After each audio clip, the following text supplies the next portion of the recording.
우리는 쉬운 방법으로 하나님의 음성을 듣고요, 또 하나님의 뜻을 알고자 할 때가 종종 있습니다. 그래서 주변 사람들의 말에 귀를 기울이면서 솔깃하기도 하고요, 누군가 이렇게 하면 좋다, 이렇게 하면 좋지 않다, 그런 말들을 쉽게 듣기도 하지만 또 쉽게 받아들이기도 합니다. 가만히 들여다보면 큰 노력 없이 나 자신에게 덕이 된다고 생각하기 때문에 그렇습니다. 쉽기 때문이죠. 그런데 문제가 있습니다. 오늘 이런 모습을 쉽게 이해하기 쉽도록 이렇게 설명해 볼 수도 있겠습니다. 맛난 음식을 요리하는데 1시간이라는 시간이 필요합니다. 그런데 내가 지금 몹시 배가 고파요. 허기가 졌습니다. 그래서 1시간이라는 시간을 기다리지 못하고 10분만 기다려서 그 음식을 먹으려고 합니다. 그러니 어떻습니까? 음식은 설익었습니다. 맛이 떨어집니다. 맛이 별로예요. 여러분, 문제가 무엇입니까? 이 음식의 맛을 결정한 것이 무엇입니까? 음식 그 자체가 아니라 기다리지 못했기 때문에 음식이 설익었고 맛이 별로라는 것이지요. 다른 말로 표현하면 내가 얼마나 기다렸는가, 내가 얼마나 인내하였는가, 이 나의 삶의 태도, 그것이 음식의 맛을 결정했다는 것이죠. 음식의 맛이 나의 태도에 따라서 달라졌다 이 말입니다. 여러분, 우리는 빨리 나오는 음식을 무엇이라고 부르죠? 인스턴트 음식이라고 부르지 않습니까? 어떤 영양의 균형이라든지 혹은 건강을 위한 음식이 아니라 허기진 배를 빨리 채우기 위한 용도로 사용되어지는 음식을 우리는 인스턴트 음식이라고 부릅니다. 우리는 살아가면서 인스턴트식 하나님의 음성을 들으려고 하는 경향이 하나님을 믿는, 하나님을 따르는 성도들 사이에 많이 있다는 것을 종종 발견해 보기도 하는 것이지요. 하나님의 말씀을 듣기 위하여서 시간을 투자하지 않아요. 하나님의 뜻을 아는데 빨리 혹은 쉽게라는 곳에 너무나도 익숙해져 있는 신앙의 모습을 가지고 살아갑니다. 그래서 하나님의 음성을 깊이 들으려고 하지 않습니다. 말씀 속에서 나의 삶의 태도를 돌아보고 하나님의 그 인도하심의 세밀한 손길들을 점검해 보려고 하지 않아요. 하나님의 섭리를 깊이 알려고 하지 않습니다. 그것이 현대인들이 살아가는 신앙의 삶의 모습 중에 하나라는 것이지요. 여러분, 하나님 앞에 바로 서기 위하여서 씨름했던 사람이라면 누구나 한 번쯤 경험해 봤던 이야기가 될 것입니다. 여러분, 내가 가장 하고 싶은 일이 있었어요. 내가 제일 잘하는 것이 있어요. 내가 살아가면서 가장 자신감 있는 그 일들, 그 방법들이 있었습니다. 그러나 하나님은 그 일과 그 방법들을 어떻게 하셨어요? 하나님께서 꺾어버리시는 거예요. 그리고 어쩌면 내가 제일 자신 없어 하는 그 일과 그 방법이 의외로 풍성한 열매를 맺고 있다는 것을 우리는 삶의 자리에서 경험하며 살아가고 있지 않습니까? 이유가 무엇일까요? 내가 자신감이 있고 내가 잘한다고 생각하고 내가 특별하다고 생각하니 여러분 자부심이지요. 그러니 하나님을 의지하지 않기 때문입니다. 반면 자신 없고 부족하다고 생각하니 전적으로 하나님만 의지하는 것이지요. 여러분, 이 모습이, 이 삶의 태도가 열매를 바꾼 것입니다. 결과가 달라지게 한 것이에요. 우리는 살아가면서 여러 가지 지혜들을 얻으면서 살아갑니다.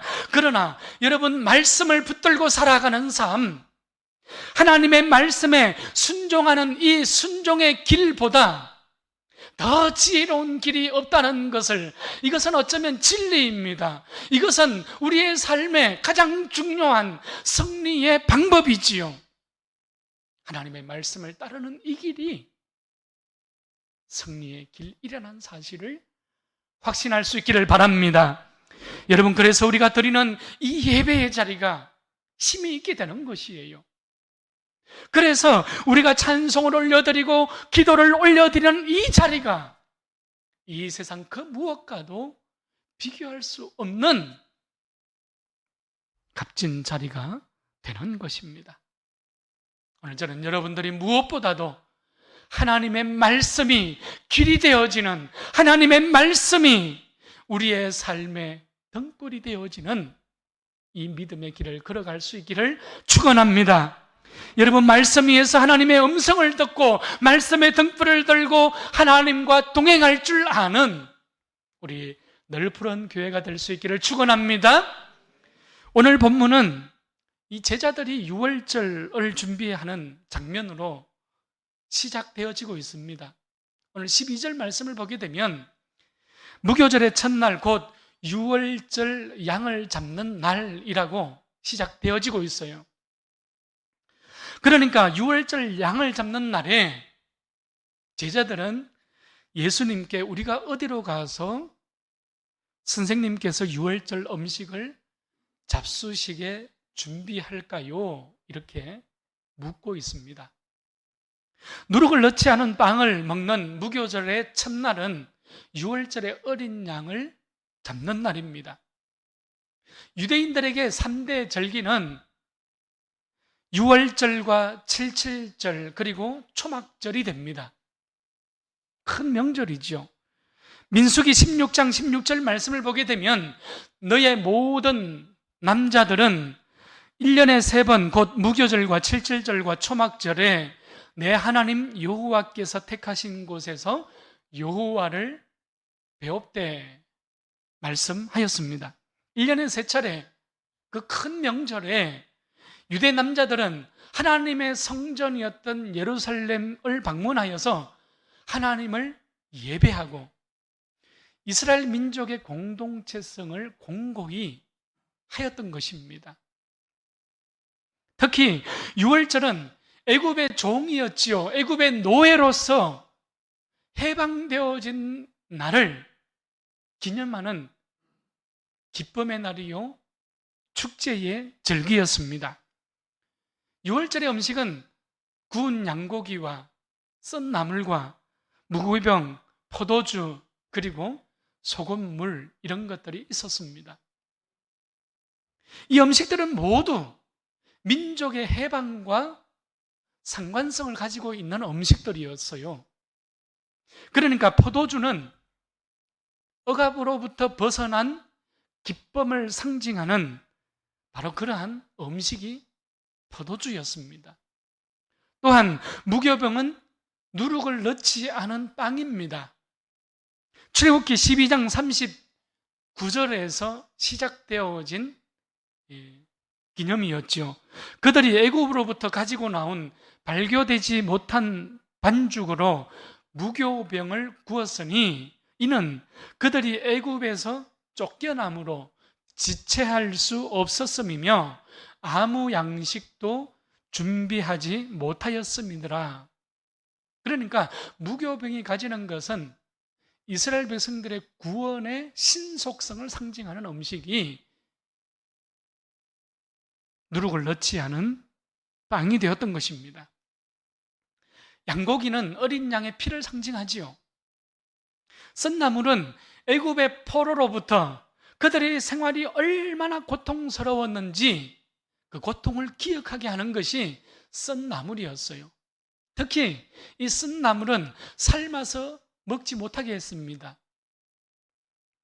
날 것으로 소금물을 찍어서 먹도록 하였던 것이지요.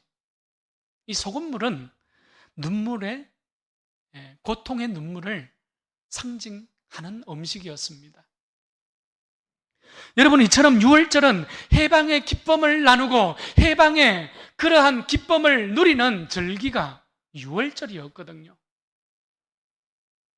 유대 절기에 따라서 제자들은 오늘 본문에서 예수님과 함께 유월절을 기념할 장소와 음식을 준비하고자 했던 것입니다. 예수님은 제자들 중에서 둘을 택하였지요. 그리고 그들을 성내로 보내고 있습니다. 예루살렘 안으로 들어가라. 그리하면 물 한 동이를 가지고 가는 사람을 만날 것인데 그를 따라가서 그 집 주인에게 유월절 음식을 먹을 나의 객실이 어디 있느냐 이렇게 요구하라고 하십니다. 제자들은 예수께서 말씀하신 대로 성내로 들어갔지요. 오늘 16절 말씀을 보십시오.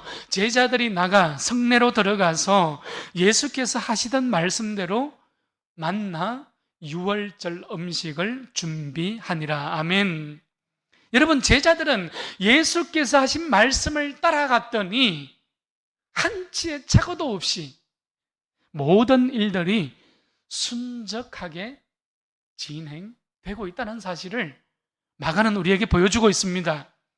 제자들은 말씀을 따라 성내로 들어갔어요. 제자들은 예수님의 말씀을 따라 물 한 동이를 가진 사람을 만났습니다. 제자들은 예수님의 말씀을 따라서 그 집 주인에게 가서 예수님께서 유월절 음식을 먹을 다락방을 요구하였고요. 예수님의 말씀을 따라서 예수님의 유월절, 그것도 마지막 유월절이지요. 그 유월절은 그렇게 준비되었던 것입니다.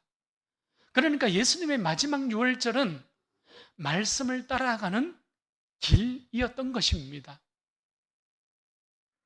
마가는 지금 계속해서 예수님과 길 위에서 동행하는 삶이 얼마나 중요한 것인지 우리에게 강조해주고 있어요. 예수님의 말씀을 따라서 예수님과 함께 동행하는 그 행적을 따라 걸어가는 제자의 길이 얼마나 순적한 길인지, 예수의 말씀을 따라가는 길이 곧 세상 그 무엇과도 비교할 수 없는 생명의 길이라는 것을, 승리의 길이라는 것을 마가는 지금 우리에게 강조해주고 있는 것입니다. 오늘 예배드리는 우리 모두가 예수님께서 말씀하시면 그 말씀을 따라 그 말씀의 길에 설 수 있기를 축원합니다. 여러분, 그러면 물이 변하여서 포도주가 되기 때문입니다.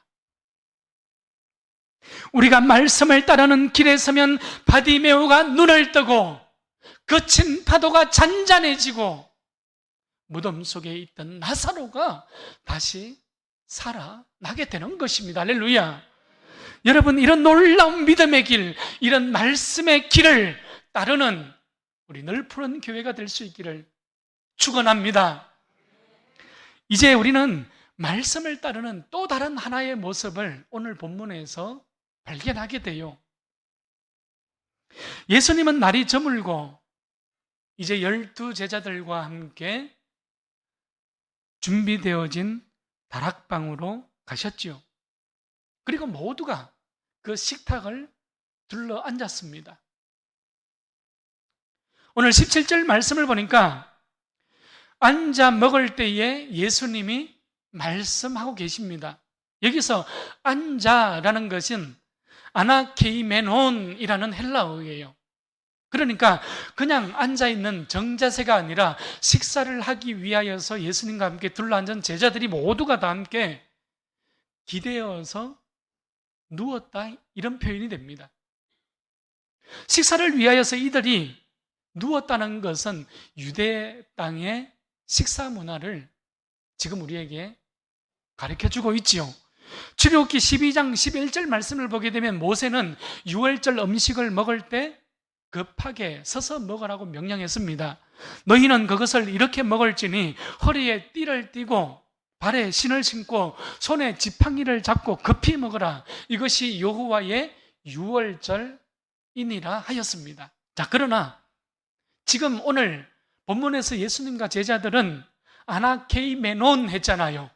그들은 앉아서, 그것도 비스듬하게 기대어 누워서 식사의 자리에 있다는 것입니다.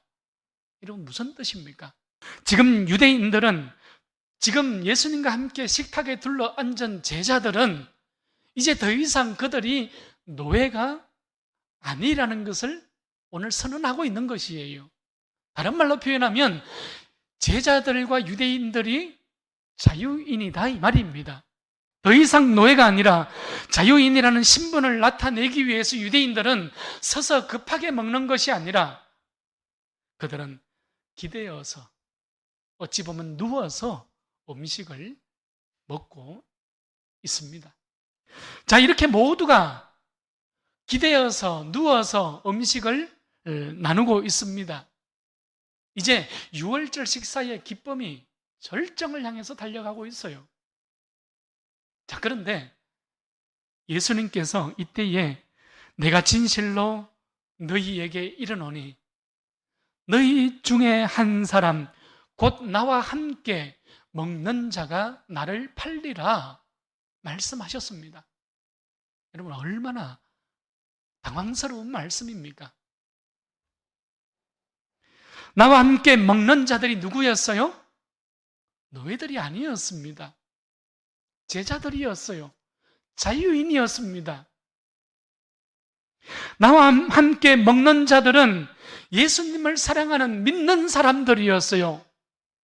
자, 그러니까 예수를 따르는 길에서 예수님보다 앞서 있는 것들, 예수를 따르는 길에서 예수님보다 더 사랑하는 것들이 있다면 여러분, 우리는 자유가 아니라 노예의 길로 들어선다는 사실을 우리는 이 장면에서 깨달을 수 있게 되는 것입니다. 여러분 보십시오. 제자들은 자유인으로 지금 초청받아서 예수님과 함께 식탁에 둘러앉아, 그것도 비스듬히 누워서 식사를 즐기고 있습니다. 그러나 오늘 예수님의 이 한마디 때문에 제자들은 근심했다고 마가는 기록해주고 있어요. 마가는 마가복음 10장에서 부자였던 한 사람이 길 위에서 예수님을 향하여 달려왔지요. 그리고 예수님께 무릎 꿇었던 장면을 우리에게 소개했지 않습니까? 그때에 예수님께서 나를 따르라 라는 예수님의 말씀을 듣고 이 부자였던 한 사람은 어찌했어요? 예수님의 그 말씀 때문에 슬픈 기색을 띠며 근심하며 돌아갔다고 마가복음 10장에서 기록해주고 있었지 않습니까? 여러분, 영생을 얻고 싶어 했지만 어찌하여 내가 영생을 얻을 수 있겠습니까? 그런 사모하는 마음이 있었지만 예수님의 말씀을 듣고 그는 슬픈 기색을 가지고 근심하며 돌아갔던 것입니다. 자, 그런데 오늘 본문의 제자들의 모습과 마가복음 10장에 나오는 그 한 부자의 모습이 근심이라는 단어가 동일한 단어로 사용되어지고 있다는 거예요. 리페오라는 단어입니다. 몹시 마음이 불편해졌다는 거예요. 심히 마음이 괴로워졌다는 것입니다. 마음이 아프고 슬퍼져서 이제는 근심이 나를 짓누르고 있다는 표현이 리페오라는 단어예요. 여러분, 재물이 많았던 이 한 사람은 말씀을 따르는 길에서 그 재물로 인하여서 근심했지요. 그러나 오늘 제자들은 말씀을 따르는 길에서 나는 아니지요 라고 예수님께 물으며 근심하고 있습니다. 근심한 이유가 무엇입니까? 부자였던 한 사람은 재물이 많은 까닭이었습니다. 오늘 본문에서 제자들은 나아가 내 자신이 배반자일까, 배신자일까 하는 그 걱정으로 인해서 근심하였던 것입니다. 여러분, 재물이 나를 묶을 때에, 세상의 좋은 것들에게 나의 자유를 빼앗길 때에 우리는 근심하게 되고 불안해하게 되고 염려하게 되는 것이에요. 예수님보다 더 좋은 것이, 예수님보다 더 온전한 것이 내 마음속에 들어오게 되면 여러분, 그 자리는 불안의 자리요, 염려의 자리요, 근심의 자리요, 아픔의 자리라는 것을 오늘 마가는 우리에게 보여주고 있는 것입니다. 자, 그러면서 제자들이 한 사람씩 한 사람씩 예수님께 나는 아니지요 라고 묻고 있습니다. 여러분, 이 말은 서로가 자기는 아니라고 부인하고 있다는 뜻이 됩니다. 저는 절대 아닙니다, 이런 표현이 되는 것이에요. 예수님, 나는 배반자가 아닙니다, 나는 배신자가 아닙니다, 이런 확인이 되는 것이지요. 예수님께서 오늘 20절 말씀에서 조금 더 직설적인 표현을 하고 계셔요. 나와 함께 그릇에 손을 넣는 자니라. 세번역 성경을 보게 되면 나와 함께 같은 대접에 빵을 적시고 있는 사람이라고 번역을 해주고 있습니다. 그러니까 여러분, 함께 대접에, 같은 대접에 빵을 넣는다는 것은 예수님과 손닿을 만큼 아주 가까운 위치에 있었던 바로 그 제자, 바로 그 한 사람이었다고 표현하고 있는 것이죠. 예수님은 이미 모든 것들을 다 아시고 계셨습니다. 이미 가룟 유다가 대제사장들을 찾아가서 예수님을 넘겨줄 계획을 가졌다는 것, 또한 예수님을 배신할 마음을 품고 이제는 기회를 엿보고 있었다는 사실을 예수님은 다 보고 계셨던 것이죠. 예수님은 다 아셨습니다. 여러분, 예수님의 말씀을 따르는 이 길에서 세상에 그 어떤 좋은 것이 있다 할지라도, 나에게 어떠한 상황, 어떠한 환경, 어떠한 모습 속에 있다 할지라도 오직 예수님의 말씀만을, 예수를 따르는 이 길에서 순종의 길을 걸어갈 수 있기를 바랍니다. 하나님의 말씀을 붙잡고 하나님의 말씀을 따르는 길만이 하나님의 뜻을 이루는 길이기 때문입니다. 할렐루야. 여러분, 다른 길은 없어요. 다른 방법은 없습니다. 여러분, 세상은 많은 길을 제시하지만 성경은 오직 말씀을 따르는 길만이 유일한 길이요, 유일한 방법이라고 우리에게 말씀하고 있다는 것입니다. 오늘 말씀을 정리하고자 합니다. 하나님은 오늘 우리를 위하여서 모든 길들을 예비하시는 여호와 이레의 하나님이십니다. 할렐루야. 예수님의 두 제자들은 예수님의 말씀을 따라서 그 예수님의 말씀을 붙잡고 걸어갔지요. 그랬더니 물 한 동이를 가지고 가는 사람을 만났습니다. 모든 일들이 순적했다는 거예요. 예수님의 말씀을 따라갔더니 6월절에 준비되어진 다락방을 만날 수 있었던 것입니다. 예수님은 오늘도 나를 위하여 만찬의 다락방을 준비하시고, 예수님은 오늘도 우리가 노예라는 정체성을 가진 성도가 아니라 자유인으로서 하나님과 함께 이 말씀의 길을 걸어가기를 원하고 바라시는 분이 우리 하나님이신 것이지요. 여러분, 그러나 유다는 어땠습니까? 가룟 유다는 처음에는 모든 것을 버리고 주님을 따르는 듯 했습니다. 그러나 시간이 지나며 그 믿음도, 그 순종도, 그 말씀을 따라가는 신앙의 길이 변질되어졌던 것입니다.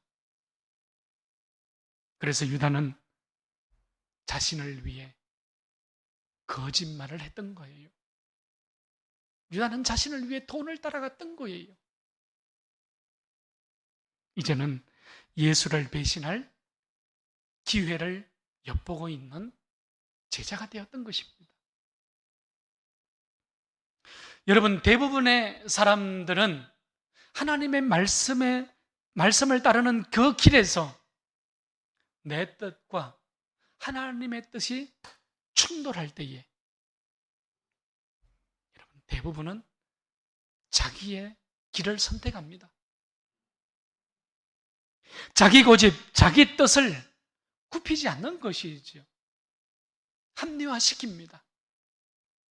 지금 내가 따르는 이 길이 믿음의 길인지 아니면 말씀을 따르는 길인지 더 이상 생각조차 하고 싶어 하지 않아요.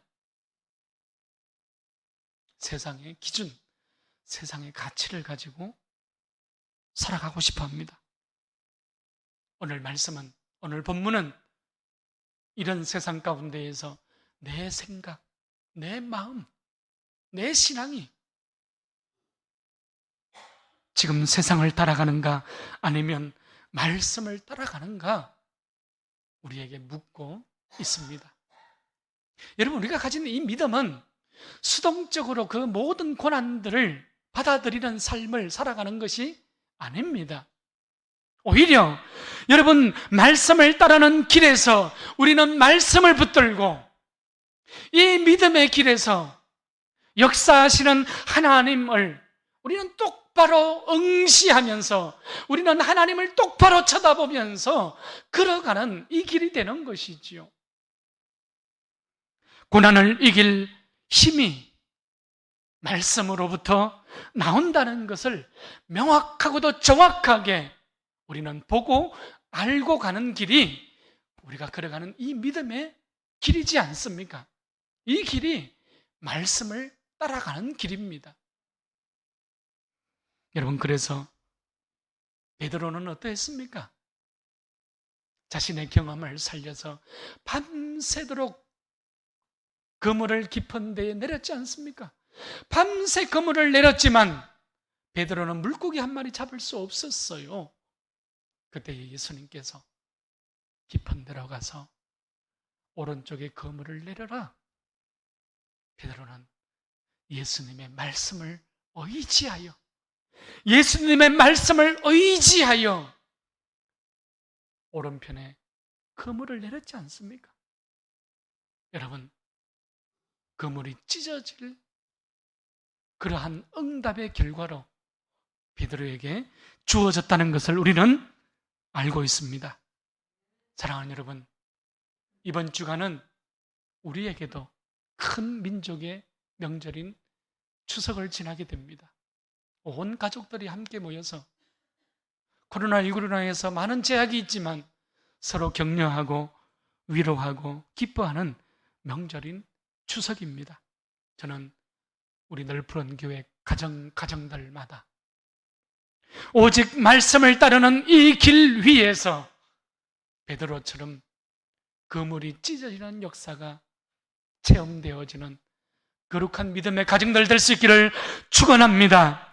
또한 나사로처럼 썩어 냄새나는 무덤 같은 처절한 그 삶의 현장 가운데 있다 할지라도 말씀을 따르는 이 길 위에서 오늘 다시 일어나 걸어 나오는 축복의 가정, 이런 놀라운 은혜의 가정, 이런 풍성한 은혜가 경험되어지는 우리 모든 성도들의 삶의 자리가 될 수 있기를 축원합니다.